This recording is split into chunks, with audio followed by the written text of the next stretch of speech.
Bismillahirrahmanirrahim. Assalamualaikum warahmatullahi wabarakatuh.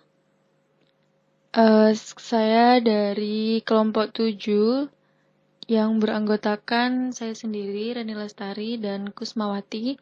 Kami dari kampus Inaifas Kencong, Prodi Bimbingan Konseling Pendidikan Islam. Nah, pada pertemuan kali ini sebagai tugas UAS Psikologi Spiritual yang diampu oleh dosen Bapak Puji Maulana. Oke, selanjutnya pada pertemuan kali ini kita membahas tentang Nabi Muhammad ini bersumber dari kitab Aqidatul Awam. Silsilah Nabi Muhammad nanti akan dibahas di slide-slide selanjutnya. Nah, sekilas tentang Nabi Muhammad, bahwa Nabi Muhammad adalah Nabi yang ke-25 atau Nabi akhir zaman, Nabi yang terakhir. Sebagai umat Nabi tentunya kita wajib tahu dan meyakini bahwa segala ajaran dan perintah yang dibawa oleh beliau itu adalah utusan dari Allah dan mulia, dan beliau sebagai uswatun hasanah bagi manusia, fil ard maupun fis sama. Selanjutnya, Nabi Muhammad itu lahir di Mekah dan wafatnya di Madinah. Beliau menerima wahyu pada usia 40 tahun dan wafat di usia 63 tahun. Nabi Muhammad diutus oleh Allah untuk menyampaikan atau berdakwah kepada seluruh makhluk, termasuk manusia, jin, dan juga para malaikat. Nabi Muhammad juga adalah nabi yang paling utama di antara nabi-nabi yang lainnya. Ini bersumber dari kitab Aqidatul Awam. Dan Nabi Muhammad lahir di Mekah dan dengan kebangsaan Quraisy. Ayahnya meninggal saat beliau masih dalam kandungan. Beliau lahir pada tanggal 12 Rabiul Awal tahun Gajah. Nabi Muhammad disusui oleh Halimatus Sa'diyah sebagai tradisi dari orang-orang Arab dan dibesarkan juga bersama Halimatus Sa'diyah dengan anak-anaknya, dan beliau menjadi yatim piatu saat beliau masih berusia 6 tahun. Ketika itu Nabi Muhammad diajak berziarah ke makam ayahanda oleh sang ibu, dan di tengah perjalanan sang ibu meninggal dunia. Akhirnya Nabi Muhammad menjadi yatim piatu pada saat itu 6 tahun. Nah, setelah yatim piatu, Nabi Muhammad diasuh oleh kakeknya yaitu Abdul Muthalib. Saat Nabi berusia 8 tahun, 2 tahun kemudian, itu kakeknya meninggal dunia dan diasuh oleh pamannya yaitu Abu Thalib. Nah, karena Abu Thalib ini berasal dari keluarga yang sederhana, tidak terlalu ada, jadi disinilah Nabi berjuang, banyak belajar dari pamannya, dari sampai mengembala kambing, berdagang, dan lain-lain sebagainya. Nah, saat berdagang, karena Nabi itu berdagang dengan jujur dan memang beliaunya cerdas, akhirnya hati dari wanita seorang janda kaya dan soleha bernama Siti Khadijah itu tertarik kepada Nabi, dan akhirnya Siti Khadijah melamar Nabi Muhammad, dan akhirnya beliau menikah dengan perbedaan usia yang jauh. Nah, Nabi menerima wahyu pertama di Gua Hiro saat itu adalah surah Al-Alaq ayat 1-5. Nah, untuk meneladani atau sebagai bentuk cinta kita kepada Nabi, bukan hanya dengan melaksanakan sunnah-sunnah Nabi, melaksanakan ajaran-ajaran Nabi, tapi juga harus mengetahui silsilah atau nasab dari baginda mulia Rasulullah Muhammad SAW. Allahumma shalli wa sallim alaih.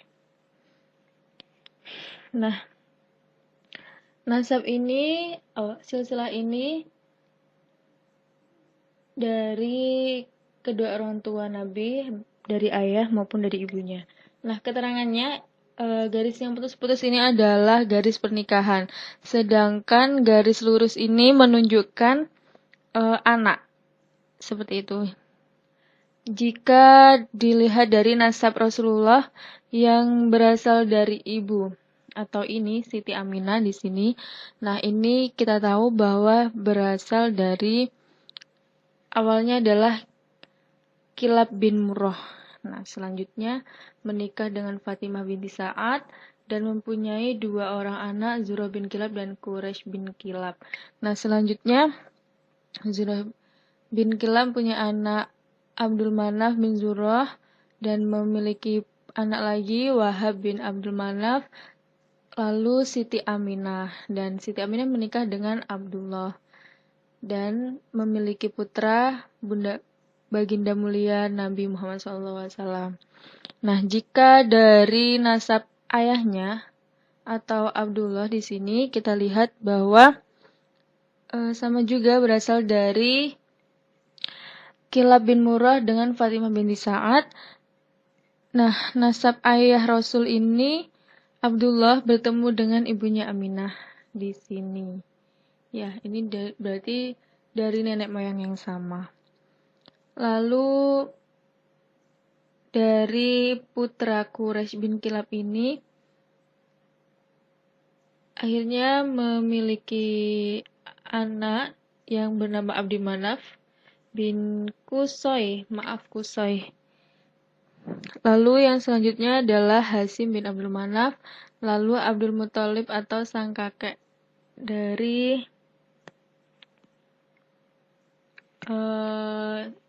Nabi Muhammad. Dan selanjutnya ini Abdul Muthalib memiliki anak di antara lain Abdullah, dan Abdullah ini menikah dengan Siti Aminah dan memiliki putra Nabi Muhammad SAW. Nah, berarti sudah ketemu ya titik temu antara silsilah dari ayah dan ibu Nabi Muhammad. Jika silsilah nasab Rasulullah itu sebenarnya diklasifikasikan menjadi 3 bagian. Pertama, nasab Rasul sampai dengan Adnan. Kedua, nasab Rasul dari Adnan ke Nabi Ibrahim. Dan yang ketiga yaitu nasab Rasul dari Nabi Ibrahim sampai kepada Nabi Adam. Nah,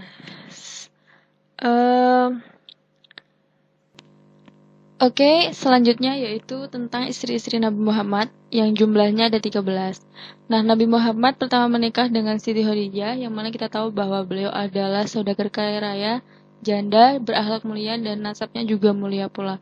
Nah, Siti Khadijah ini merupakan istri yang sangat dicintai juga oleh Nabi setelah Aisyah radhiyallahu an. Nah, setelah Siti Khadijah, beliau menikah dengan Siti Saudah. Siti Saudah ini merupakan istri yang setia dan taat kepada Nabi hingga Nabi wafat, seperti itu. Yang ketiga yaitu Siti Aisyah. Ini merupakan satu-satunya istri yang dinikahi oleh Nabi saat Aisyah masih perawan atau gadis. Nah, Siti Aisyah ini juga merupakan istri yang sangat cerdas dan kemuliaannya juga sudah diakui oleh para malaikat dan para makhluk. Selanjutnya yaitu Siti Hafsah.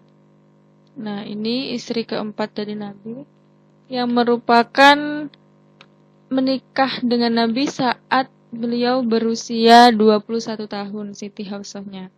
Nah, yang kelima yaitu Siti Zainab. Ini merupakan istri Nabi yang terkenal dengan kedermawanannya, dan beliau juga punya julukan sebagai Ummul Masakin atau ibunya orang-orang miskin, karena beliau sangat suka sekali bersedekah dan berbagi kepada orang-orang miskin. Nah, yang keenam yaitu Ummu Salamah. Nah, ini menikah dengan Nabi pada saat Ummu Salamah berusia 28 tahun. Yang ketujuh adalah Siti Zainab binti Jahzi. Nah, ini menikah dengan Nabi kalau nggak salah waktu itu tanpa adanya wali dan saksi. Nah, yang ke-8 yaitu Juwairiyah.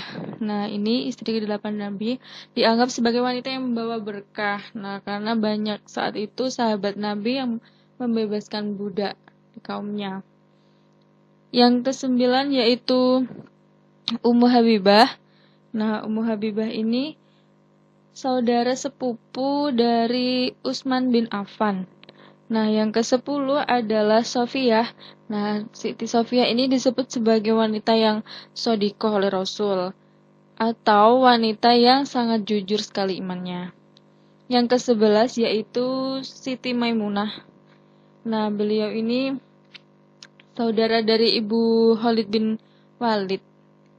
Nah, yang kedua istri Nabi adalah istri yang berasal dari dua budak wanita yang lalu dinikahi oleh Nabi Muhammad. Nah, beliau adalah Maria Al-Qibtiyah dan Raihanah. Dari Maria Al-Qibtiyah ini beliau punya putra yang bernama Said Ibrahim. Nah, tapi saat itu Said Ibrahim meninggal dunia saat usianya belum genap 2 tahun. Nah, Siti Maria Al-Qibtiyah ini dulu sebagai hadiah dari Raja Muqawqis. Nah, kalau yang terakhir adalah Raihanah. Nah, Raihanah ini adalah tawanan dari Bani Quraidah. Sedangkan kita bahas selanjutnya yaitu putra-putri Nabi. Ada Said Qasim. Nah, ini juga dilahirkan sebelum masa kenabian dan meninggal saat usia 2 tahun. Saat itu beliau meninggal saat usia 2 tahun. Selanjutnya adalah Sayyidah Zainab. Nah, beliau ini menikah dengan anak bibinya Halah binti Khuwailid sebelum Nabi diangkat menjadi Rasul. Yang ketiga yaitu Sayyidah Ruqayyah. Nah, beliau ini dinikahkan oleh sahabat Utsman bin Affan.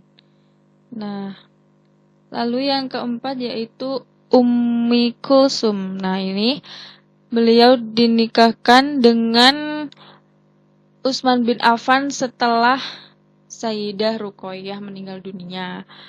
Nah, yang kelima adalah Siti Fatimah Az-Zahra. Ini adalah putri bungsu Rasulullah. Nah, ia dilahirkan 5 tahun sebelum kenabiannya. Dan Siti Fatimah ini seperti yang kita tahu, beliau menikah dengan Ali bin Abi Thalib. Nah, yang juga merupakan sahabat dari Nabi Muhammad, atau termasuk juga Khulafaur Rasyidin. Nah, yang keempat adalah Sayyid Abdullah. Nah, ini disebut pula sebagai At-Thayyib atau At-Thahir. Nah, karena beliau itu lahir setelah kenabian Nabi Muhammad. Setelah Nabi Muhammad diangkat sebagai Nabi. Nah, seperti itu. Nah, yang ketujuh yaitu terakhir Said Ibrahim. Seperti yang saya jelaskan tadi, beliau meninggal saat usianya 17 atau 18 bulan menurut riwayat seperti itu. Oke, terima kasih. Mohon maaf apabila ada kesalahan, karena saya juga masih sama-sama belajar. Apabila ada kesalahan, monggo dikoreksi, dikritik. Kritikan yang baik, saya terima demi membangun kebenaran atau kebaikan presentasi saya. Terima kasih. Wassalamualaikum warahmatullahi wabarakatuh.